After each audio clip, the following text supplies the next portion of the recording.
Pernah kebayang nggak sih kalau rahasia kesuksesan itu ternyata tersembunyi persis di depan mata kita? Tepatnya di sampul sebuah buku. Nah, kali ini kita akan coba bongkar filosofi legendaris Think and Grow Rich cuma dari 3 kata sederhana di sampulnya. Yuk kita mulai. Oke, ini dia, sampul Think and Grow Rich. Tapi jangan salah ya, ini bukan sekedar buku biasa. Ini tuh udah jadi fenomena, sebuah gerakan yang bisa dibilang membentuk cara berpikir para pemimpin, inovator, dan jutaan orang sukses selama puluhan tahun. Lebih dari 15 juta kopi. Coba bayangin deh, angka ini bukan cuma statistik penjualan loh. Ini adalah bukti nyata betapa kuatnya pesan di dalam buku ini. Dampaknya luar biasa besar. Dan semuanya itu berawal dari ide-ide yang bakal kita ungkap sekarang. Jadi, apa sih rahasianya? Apa yang bikin jutaan orang di seluruh dunia begitu penasaran sama buku ini? Ternyata, jawabannya itu ada di judulnya sendiri. 3 bagian simpel yang akan kita bedah satu persatu. Kita mulai dari kata yang pertama. Ini adalah fondasi dari seluruh filosofi di buku ini. Ini bukan cuma sekedar saran, tapi bisa dibilang sebuah perintah.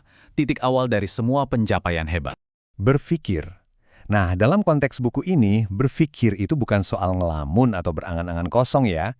Ini adalah sebuah tindakan yang disengaja penuh energi. Ini adalah proses untuk mengubah sesuatu yang nggak kelihatan menjadi kelihatan. Dan ini adalah langkah pertama yang paling krusial. Jadi, apa artinya berpikir di sini? Artinya adalah punya hasrat yang membara untuk sesuatu yang sangat-sangat spesifik. Dan yang paling penting, semua itu didukung sama keyakinan mutlak kalau Anda bisa mencapainya. Ini bukan lagi soal semoga, tapi soal pasti. Proses berpikir ini punya 3 pilar utama. Pertama, Anda harus punya tujuan utama yang pasti, targetnya harus jelas, bukan keinginan yang samar-samar. Kedua, keyakinan yang tak tergoyahkan. Dan yang ketiga, pola pikir yang fokus. Nah, ini fondasinya. Oke, mikir udah. Terus gimana caranya mengubah pikiran itu jadi kenyataan? Nah, disinilah bagian kedua dari judulnya muncul. Kata ini jadi jembatan yang super penting antara dunia ide dan hasil yang nyata. Dan, kelihatannya sepele kan? Cuma kata sambung. Padahal, inilah mesin penggeraknya. Banyak orang bisa berpikir, tapi cuma sedikit yang benar-benar menjalankan dan. Tanpa kata ini, semua pikiran hebat itu ya cuma jadi mimpi. Jadi, kata dan ini sebenarnya mewakili 2 hal. Pertama, membuat rencana yang jelas, dan yang terpenting kedua, mengambil tindakan yang gigih dan terus-menerus.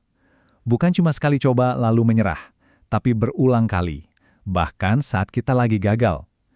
Inilah yang membedakan pemimpi dari pelaku. Dan sekarang kita sampai di tujuannya, menjadi kaya. Tapi tunggu dulu. Definisi kaya menurut filosofi ini mungkin bakal bikin Anda kaget. Ini jauh lebih dalam daripada sekedar urusan uang. Menjadi kaya. Nah, inilah buah dari pikiran yang terfokus dan tindakan yang gigih. Inilah tujuan akhir dari perjalanan yang kita bedah, hasil dari proses yang kuat ini. Tapi, apa sih artinya menjadi kaya itu? Apakah cuma soal punya tumpukan uang di rekening? Nah, filosofi buku ini justru menantang kita untuk melihat kekayaan sebagai sesuatu yang jauh lebih besar dan lebih utuh.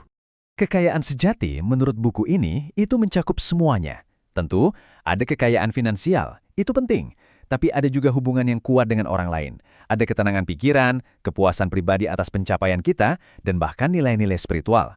Inilah yang disebut kekayaan yang utuh.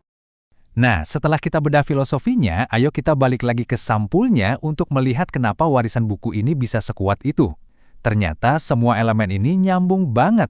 Bestseller legendaris yang mengawali semua bestseller. Ini pernyataan yang berani banget ya. Tapi ini menunjukkan betapa fundamentalnya buku ini. Ide-ide yang barusan kita bedah tadi seolah jadi cetak biru bagi seluruh genre buku pengembangan diri setelahnya. Jadi, kalau kita mau rangkum seluruh filosofi dari sampul buku ini dalam satu kalimat, ya inilah intinya. Pikiran Anda saat digabungkan dengan tujuan yang jelas dan kegigihan, punya kekuatan untuk menjadi kenyataan Anda. Sesimpel itu, tapi juga sekuat itu. Coba dilihat kontras ini. Di satu sisi, sebuah buku yang sudah jadi, yang telah mengubah jutaan hidup orang. Di sisi lain, sebuah halaman kosong, potensi murni.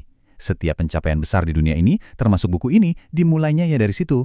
Dari sebuah pemikiran, di halaman yang masih kosong.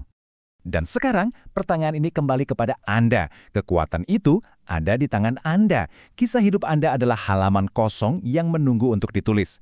Jadi setelah semua ini, pertanyaan terpentingnya adalah, apa yang akan Anda pilih untuk difikirkan?